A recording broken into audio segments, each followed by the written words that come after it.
substitution. Actually, we did this already. We are doing this already in what?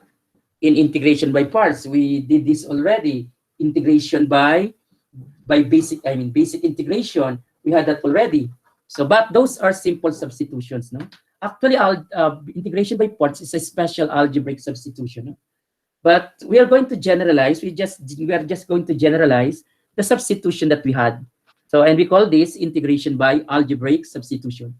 There are integrals that the reason why you will not able to, or you can't evaluate them, because there is an expression inside the integral, or there is an expression in the integrand that makes it difficult to evaluate. So if that part in the integrand will be a simple expression, then perhaps you will come up with the integration that you know how to evaluate, no? Integral that you know how to evaluate, okay? Either by basic or applying, again, integration by parts, okay? And so let's have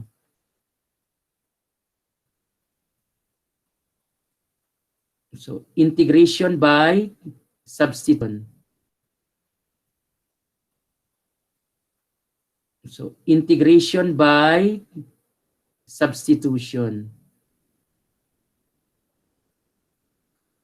Integration by substitution. Now, do not use, for this general integration by substitution, this general substitution, do not use U for representation of expression that you want to replace, no? You use other letter. So let's agree that if the given is X, you use Y for the substitution. If the given is in terms of Y, you use X. So you just use the two, no? Either X or Y depending on the given, okay? So again, the simple U substitution method was already introduced, and then in performing basic integration, we did that already. So we're going to generalize this technique by replacing a certain part in the integrand by a simple variable and totally expressing the original integrand in terms of the new variable together with your differential. So you have to, if it is dx, you have to replace that or express that also in terms of the new variable, differential of the new variable, okay? So by making a suitable change of variable, we would be able to express the integral into a known form, that is a form in which we can apply the basic integration formulas or some other techniques that we have discussed, okay? Let's have the following. So ang technique again, guys, magle-let kayo ng some, so a part in the given, no? So you're going to have, let's say if you have in terms of X, let's say you're given in terms of X here. Yeah.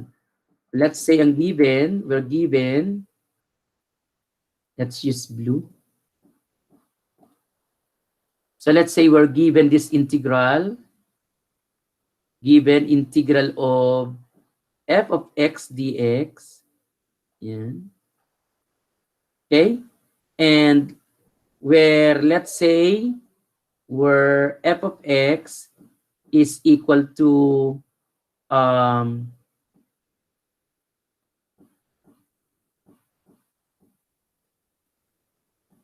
something that or any expression, let's say g of x, there is g of x there. And then there is, let's say, h of x. Okay? Yeah. And then your goal is to what? Your goal is to replace something as a part of this by a simple variable. Let's say what makes it difficult to evaluate is because of h of x or because of g of x, depending on the part, no, in the given integral. So try what? Let's say you are going to try this, no? So we are going to let's say let y, because this is in terms of x, equals g of what? g of x, okay? And then you're going to get the derivative of this. The derivative of this is equal to, yan. Or you solve what? You solve x in terms of y pala, sorry. You solve x in terms of y. Okay? So meaning, try to get the inverse. Yan. And then get the derivative of this. Inverse of g of x, no? Then multiplied by its differential. So anong inverse niya in terms of y, no? Pag sinod ko x in terms of y, nasa na ba yan? So we have here, so this is just a guide, no? In terms of y now.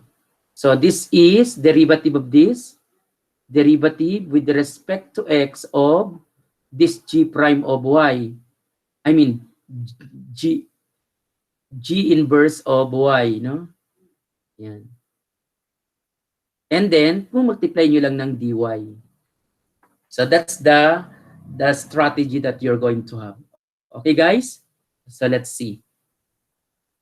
Kaya lang, of course, you have to be, what you call this?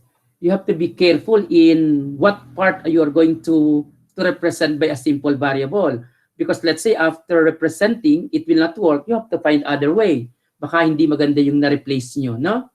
Because especially if it will not come out to be a basic integration. Your goal is to be, for the integral to be after substitution, to be an integral which you can handle to evaluate. So let's have the following. And evaluate. Number 1, we have integral of e to the square root of 2x plus 1. Yan. Dx. Yan. Why do you think this integral is difficult to evaluate by basic integration? So by basic integration, you will try perhaps taking it integral of e to the u. But unfortunately, if you take it e to the u, there is no du because the du is supposed to be dx over 2 square root of 2x plus 1, then multiply by 2 in the numerator because of the derivative of 2x plus 1. But the problem is there is no radical in the denominator here, which we need in the differential. Okay? So what makes it difficult to evaluate this radical? Normally, yung mga radical, no? Yung mga root ang nagiging problem. So that's what I'm going to try to be my simple variable. So I'm going to let what? Let, and here I'm going to have it here, let y be equal to square root of 2x plus 1. And then after that, ano sabi sa suggestion? You solve for x here. So we square each side. Once we square, we get 2x plus 1 on the other side, no? And then solving for x, we have what? So x is equal to, what is x? So we have y squared plus negative 1 all over 2. Am I right, guys? Ayan. Getting the differential, we have 1/2. Yan. What is the differential of y squared? 2y. Yan. dy. And then, negative 1/2. So, negative 1/2, what's the differential? 0. So, we now have simply dy times y, no? Am I correct, guys? Yes, what is y dx? Y dy, okay? So, that's it. So, I have now y dy. O kaya naman, kung gusto nyo, or directly, dito na kayo mag-differentiate or mag-get ng differential. So, 2y dy equals, so this is or, no? Or. So, we have 2 dx. Then, divide by 2, I will get y dy equals dx. That's it. Kung gusto nyo, diretso na. After solving or getting rid of the radical. So, I can now have there the linear x. I can solve now the linear x. So that's the time you can now take the differential. So this now becomes what, guys? In terms of y, it is e to the y. But what is dx in terms of y? So that is y dy. Y dy. Okay? So this reminds me of what, guys? What integration can I apply here? Integration by parts. Okay? So what is my, pwede namang tabular integration kung gusto nyo, y, e to the y, then 0, 1, then 0, then here, integrate. Integrate e to the y, integrate relative to y e to the y, and then we put sign, no? Plus, minus, plus, and then just read the answer.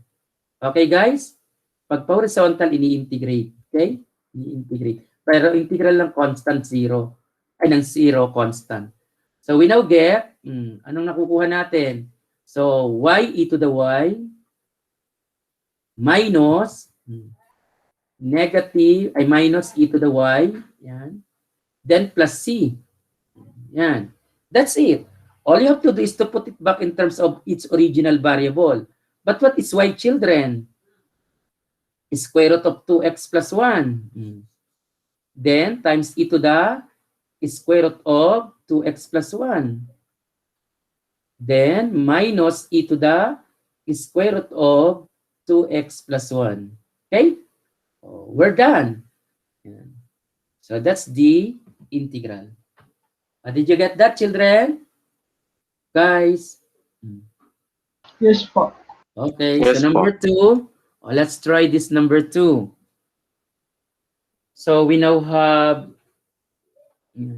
integral of sine of square root of ln x over x dx. Okay? Look at this problem. What makes it difficult to evaluate? Sana sine ano na to eh.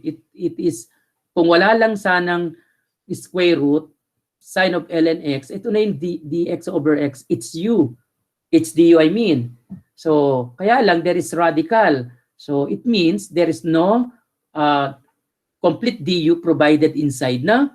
So, anong itatry natin i-let, guys?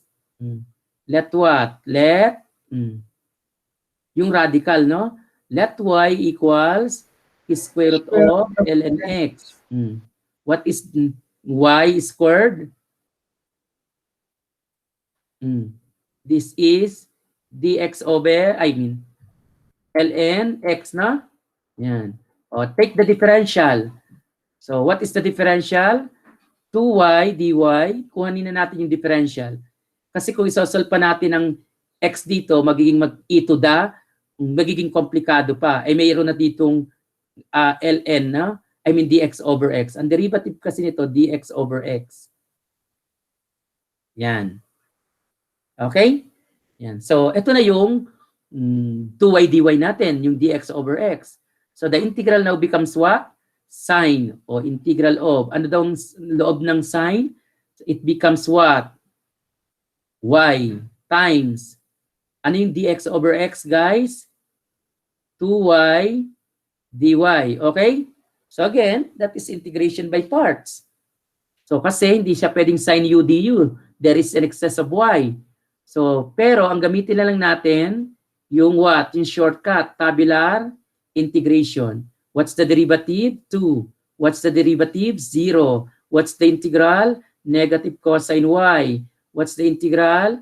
Negative sine y. Okay, can you follow, children? Yes Plus, po.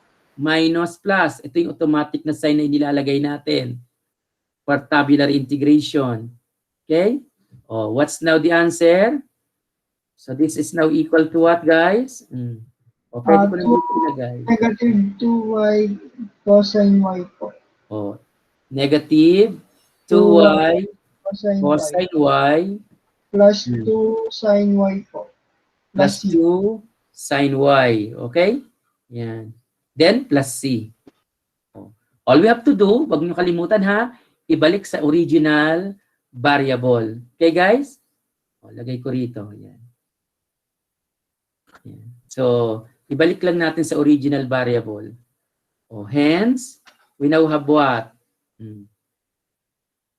Guys, magiging, this becomes what? Equal to negative 2. Square root of ln x po. Yan. Cosine ln x.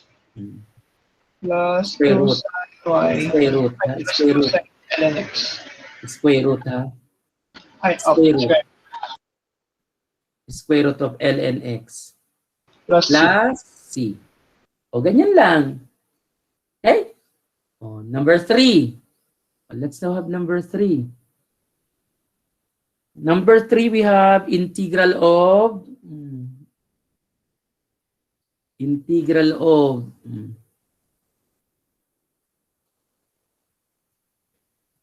fifth root y to the fifth minus 1 over y times dy.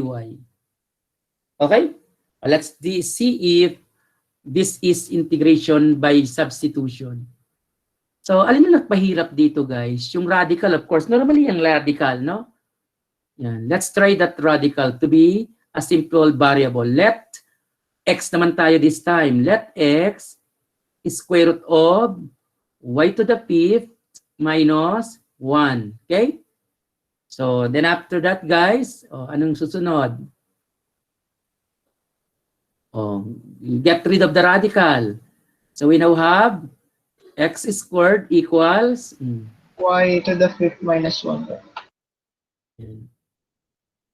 Y to the fifth minus 1. Kunin natin yung differential niya. 2x dx, differential of the left, differential of the right. 5y to the fourth dy, no? Okay? So, gusto kong isolve yung dy over y.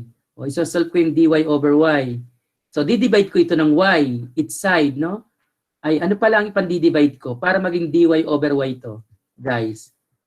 Ito, didivide ko ng, yan, 2x dx, I will divide this by, para maging dy over y to. I-divide ko ng what?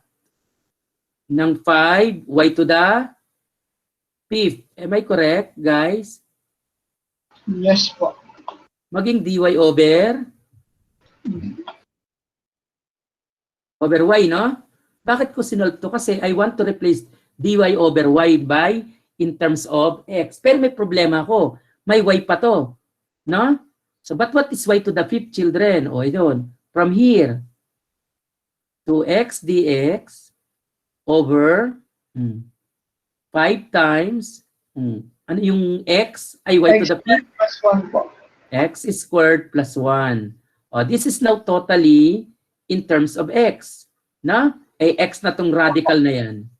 So I can now proceed. Okay? So this integral now is equal to, so let me have it here, equals, in terms of x, integral of, again, what is this radical? X. Na? Times, what is dy over y? 2x, yan, dx over 5 times x squared plus 1. Okay, guys? Then, this is equal to, saan pa equal yan, children? Yung 2 fifths, I'm going to put this out. Because that is a constant. I don't need that inside. Pero what will happen inside? We'll have x squared dx over x squared plus 1. How do we handle x? How do we handle this? Diba sabi, pag rational function, improper, meaning the degree of the numerator is greater than or equal to the degree of the denominator, you have to perform long division first. Na? Magdi-divide ngayon tayo. Pero kung ayaw nyo nang mag-divide, para mabilis mag-divide, add subtract na lang kayo. X squared plus 1 minus 1. Di ba paras lang yan ng x squared, children? Didivide ko ng x squared plus 1. Di ba x squared plus 1 minus 1 is the same as x squared?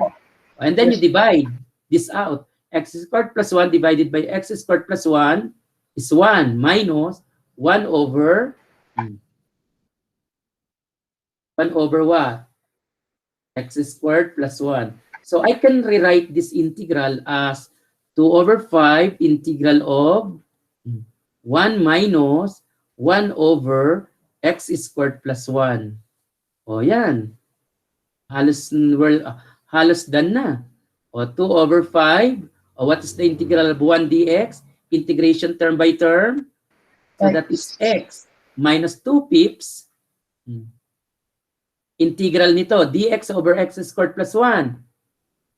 Inverse tangent, x. Diba? Integral ng dx over, formula na yan eh.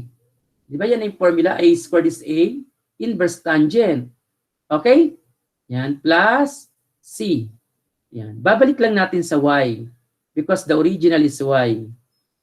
Yan. Kaya ayoko mag-u or u ang gagamitin nyo kasi sa basic mag-u kayo later. Pag medyo complicated din yung basic, para yung letter nyo hindi magamit yung u para hindi kayo ma-confuse. Minus, ano yung x natin guys? Y to the fifth minus 1 square root, no? Minus 2 over 5 inverse tangent of o see? O, di ba? Magagawa nyo na yan, kayang-kaya na. O yan. Ang prelim exam nyo hanggang dito. Okay? O, last one. Integral of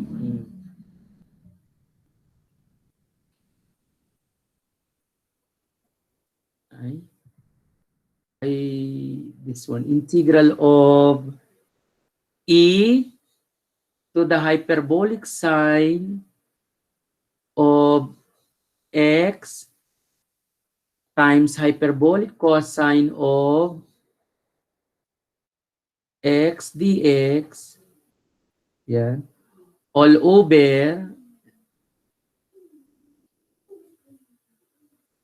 square root of e to the hyperbolic sine of x plus 1 plus cube root of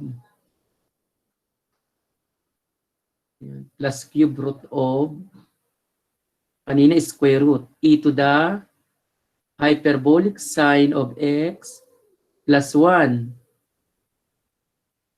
Okay? Yan.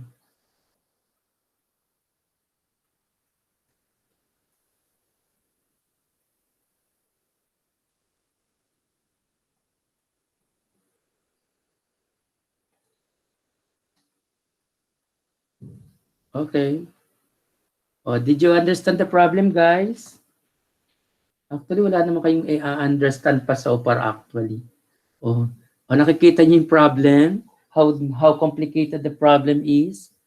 Pag unang tingin, you do not know what to do, no? Kaya kailangan sanayan kayo, no? Yan. What are you going to do with this? Guys, anong ilelet? Kung di natin matatapos, at least masimulan natin. What am I going to let? Let y equals yung kaya lang ito square root, ito cube root. Pag nilet ko yung square root, the cube root will get jealous. If nilet ko ang square root, ay ang cube root naman, the square root will get jealous. So anong gagawin natin? Ang gagawin natin, guys, ay yung LCD nung, di ba pag inano ko yan, ayo kaya yung least common multiple ng 2 at 3, di ba square root, 2 ang order nito, 3 ang order nito. Ano ang least common multiple ng 2 and 3? Para kung sa oo, yon 6, no? Least common multiple. Ano yung number na kapag dinivide ko ng 2, dinivide ko ng 3, eksakto pareho, no? So yun ang ilelet natin. Let 6th root Yan, children. Para wala silang away. E to the hyperbolic sine x plus 1. Yan. Okay? O, what is y to the 6? That is e to the hyperbolic sine x plus 1. Am I correct, children? Yes po. I cannot get the differential. 6 y and 6. Ano ba yan? Parang yung hindi masyadong dumidikit yung aking yan. 6 to, y to the 5. Kung kayo naman can afford, kung kayo well-off family, bumili kayo ng pen tablet para when you solve problem, diretso na kayo dun sa what you call this, sa page ng Excel na dina-download nyo. 6y to the 5th dy equals e to the hyperbolic sine x. O, anong derivative ng hyperbolic sine? Hyperbolic cosine x, then dx, no? Ibig sabihin ng numerator ay 6y to the 5th dy na lang. O, imagine that. O, anong nangyari? O, naging simple ng integral. O, integral of, ano daw ang numerator? Numerator. What is the numerator, children? Guys, what's the numerator? 6. Okay, guys. 6y to the 5th dy po. O, 6y to the 5th dy. Yan. What about yung denominator? Yung square root. O, remember, dito tayo. Yan, here. O, what is to the 1/2? Paano itong magiging to the 1/2? Ito, gusto natin square root eh. 3 po. I mean, paano ito magiging to the 1/2? Di-divide natin ang exponent ng 2, no? Opo.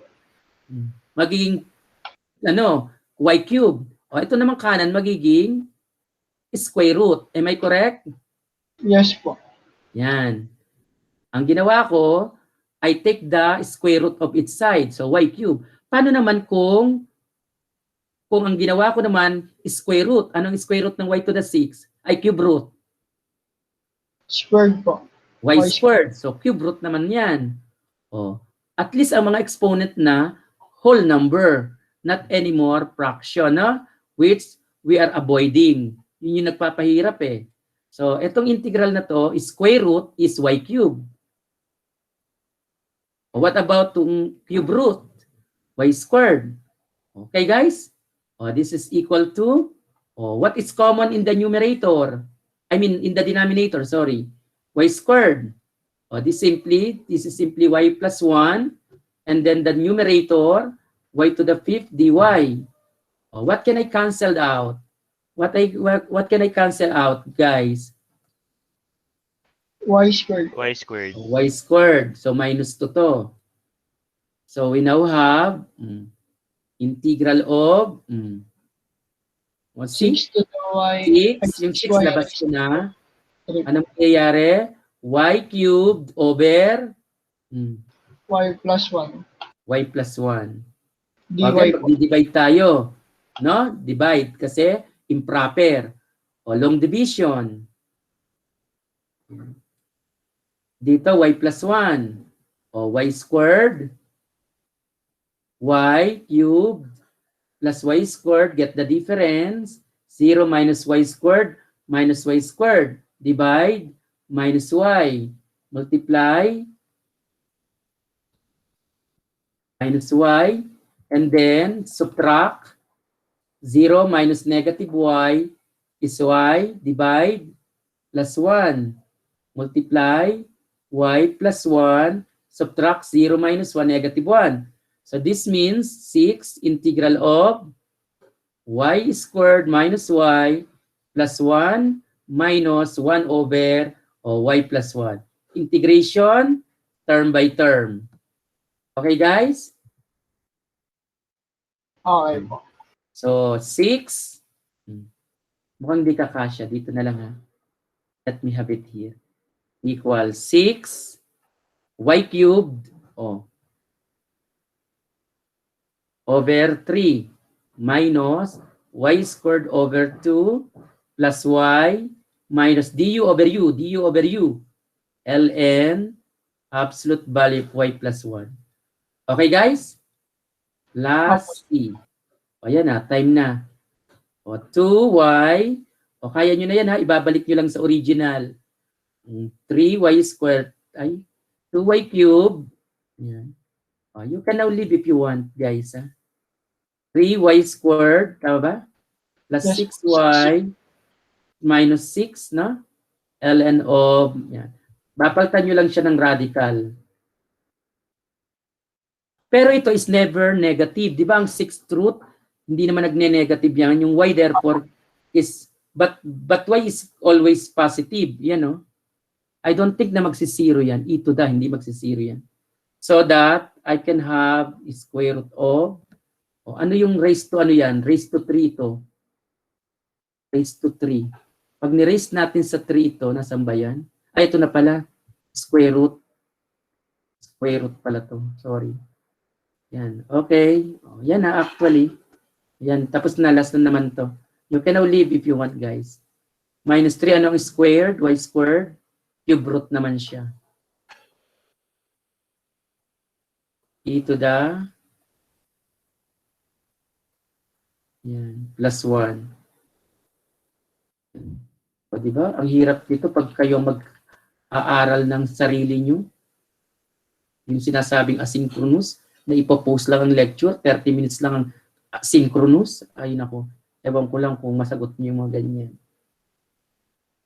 Plus 1. Tama ba? Wala na wala. Tama? Nasaan na ba ako? Am I correct, guys? Cubes.